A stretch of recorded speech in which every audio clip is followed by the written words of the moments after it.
බඩගින්න හෝ මොකක් හරි ස්ට්‍රෙස් එකක් ඉන්නවා කියන්නේ. එතකොට ඒගොල්ලෝ මොන කටයුත්ත කරන්නේ නැද්ද? ප්‍රජනනය කරන්නේ. කෑම නිකන් අඩුවෙන් නම් තියෙන්නේ ප්‍රජනනයට හිතක් නැහැ. කන්න දෙන්නේ කියලා පැත්තටලා ඉන්නේ. උන් කරන්නේ. දැන් තේරුණාද? දැන් දිග බෙල්ල තියෙන අය ප්‍රජනනය කරනවා සතුටින් කොල කකා දැන් වැඩ. ඊට පස්සේ උන්ට හැම නෙමෙයි මූඩ් ගහලා පැත්තකට ගිහින් මොකුත් කරන්නේ එහෙම්මම වඳින්නෙත් නැතුව මැරිලා යනවා. ප්‍රජනන වේගය හරි අඩුයි. ගෙම්බේ විතර වලින් මොකෙන්ද දෙන්නේ? සංසාර. එළිය එහෙම කියන්නේ කවුරුත් ඉන්නේ නැහැ. විතරෙන් කවුද දෙන්නේ? කෙලිම ගෙම්බෙක් එනවා. එහෙම ලෝකයකද අපි ඉන්නේ? එහෙම වුණොත් එහෙම උන් ප්‍රමුඛයෝ වෙන හැම තැනම ගෙම්බෙක්. දිස්ත්‍රික් ෆස්ට් ගෙම්බෙක් මේ පාර.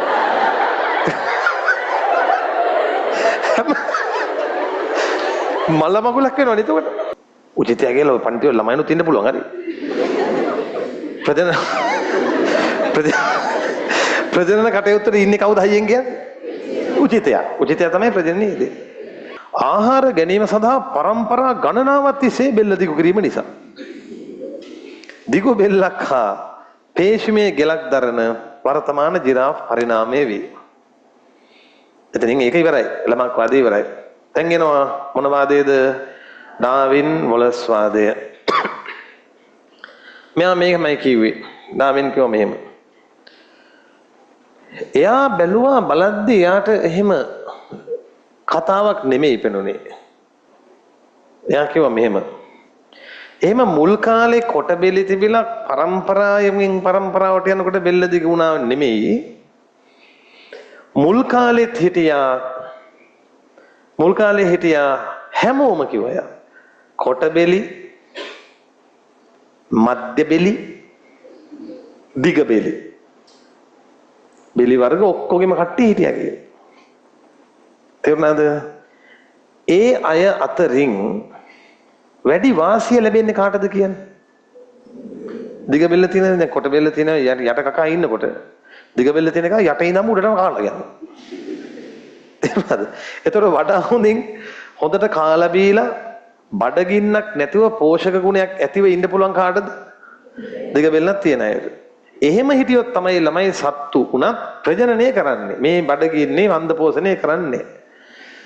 ඇත්තම කතාව මම කියන්නේ සත්තුන්ට ආහාර නිසි පරිදි නොදුන්නොත් බඩගින්න හෝ මොකක් හරි ස්ට්‍රෙස් එකක් ඉන්නවා කියන්නේ. එතකොට ඒගොල්ලෝ මොන කටයුත්ත කරන්නේ නැද්ද? ප්‍රජනනය කරන්නේ. මේ සත්තුන්ගේ හැටි. කෑම නිකන් අඩුවෙන් නම් තියෙන්නේ ප්‍රජනනයට හිතක් නැහැ. කන්න දෙන්නේ කියලා පැත්තටලා ඉන්නේ. උන් කරන්නේ. එහෙනම් නිතර බඩගින්න වගේ ප්‍රශ්න එන කෙනා මොන ක්‍රියාවලියට පෙළඹෙන්නේ නැද්ද? ප්‍රජනන ක්‍රියාවලියට පෙළඹෙන්නේ නැහැ. ප්‍රජනනයට පෙළඹෙන කෙනා විලෝමයේ මොකද්ද? ප්‍රජනනයට පෙළඹෙන්නේ මොකද්ද? අවාසිදායක ලක්ෂණ තියෙන කෙනාද වාසිදායක ලක්ෂණ තියෙන කෙනා? වාසිදායක ලක්ෂණ තියෙන කෙනා. එයා ප්‍රජනනය කරනවා. කරපු ගමන් එයාට හම්බෙන්නේ එයා වගේම ළමයි. දැන් තේරුණාද? දැන් දිග බෙල්ල තියෙන අය ප්‍රජනනය කරනවා සතුටින් කොල කකා දැන් වැඩ. ඊට පස්සේ උන්ට හම්බෙන ජිරාෆ් පැටවෝ ඉතින් මොන බෙල්ල තියෙන අයද? දිග බෙල්ල තියෙන අය. අරුන් එහෙම නෙමෙයි මූඩ් ගහලා පැත්තකට ගිහින් මොකුත් කරන්නේ එහෙම්මම වඳින්නෙත් නැතුව මැරිලා යනවා. ප්‍රජනන වේගය හරි අඩුයි. ඒතකොට ඒගොල්ලන්ගේ ගහනේ වර්ධනය ඒගොල්ලන්ගේ පැටවු ගහනේට එකතු වෙන්නේ වැඩිපුරද අඩුපුරද? අඩුවෙන්. කාලයක් යද්දී මේ ගහනේ කවුරු විතරක් ඉතුරු වෙලා ඉඳී? දිග බෙල්ල තියෙන. අන්න එහෙමයි ඩාවින් ගත්තේ. මරු කතාවේ.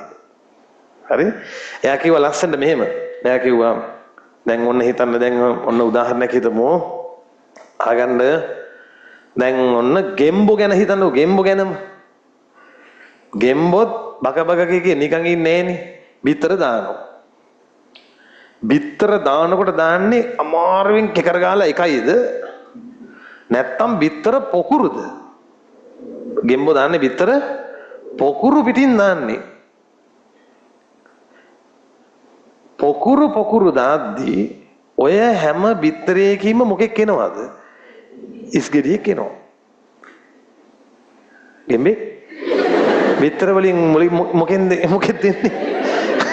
සංසාර. එළිය එහෙම කියන්නේ කවුරුත් ඉන්නේ නැහැ. විතරෙන් කවුද දෙන්නේ? කෙලිම ගෙම්බෙක් එනවා. එහෙම ලෝකයකද අපි ඉන්නේ? ඉස්ගෙඩියෙක් එනවා. ඔයාලා දැකලා තියෙනවද වතුරේ ඉස්ගෙඩියෝ ගොඩාක් ඉන්නෝ? ඉස්ගෙඩියෝ එනට ඉන්නෝනේ ළමයි. ඔය හැම ඉස්ගෙඩියෙක්ම ගෙම්බෙක් වුණොත් එහෙම. මේ ලෝකේ බලන නැත මොකෙද්ද ඉන්නේ? ගෙම්බෝනේ ඉන්නේ. හැමතැන මේක ප්‍රමුඛයෝ වෙනවා එහෙම උනන්නවා. එහෙම වුණොත් එහෙම උන් ප්‍රමුඛයෝ වෙන හැම තැනම ගෙම්බෙක්. දිස්ත්‍රික් ෆස්ට් ගෙම්බෙක් මේ පාරේ.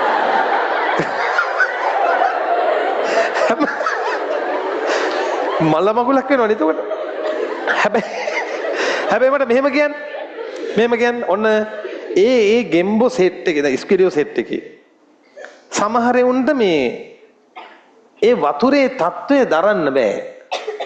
ඒ හින්දා සෙට් එකක් මැරෙනවා. සමහර අයට ඒ උෂ්ණත්වය දරන්න බෑ. ඒ හින්දාත් මැරෙනවා සෙට් එකක්.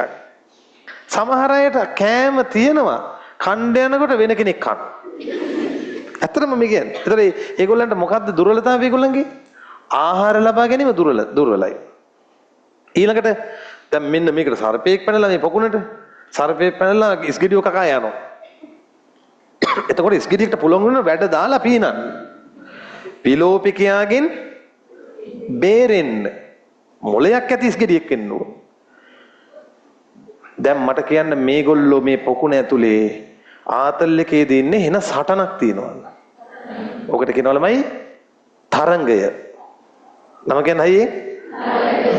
ජීවන සටන කියලාත් කියනවා.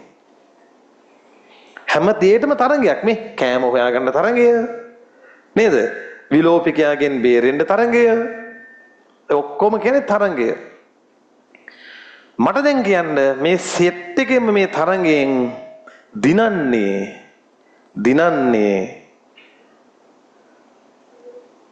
අවාසි ලක්ෂණ තියෙන කෙනාද වාසිදායක ලක්ෂණ තියෙන කෙනාද?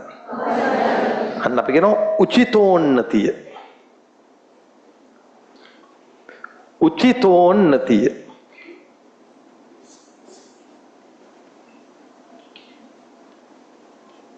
උචිතයා උන්නතියට ලක්වීම.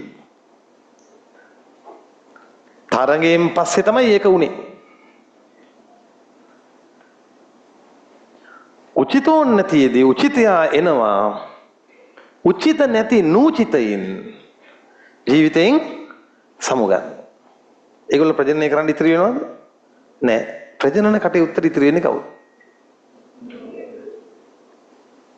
උචිතයාගේ පන්ති වල ළමයිනුත් ඉන්න පුළුවන් හරි.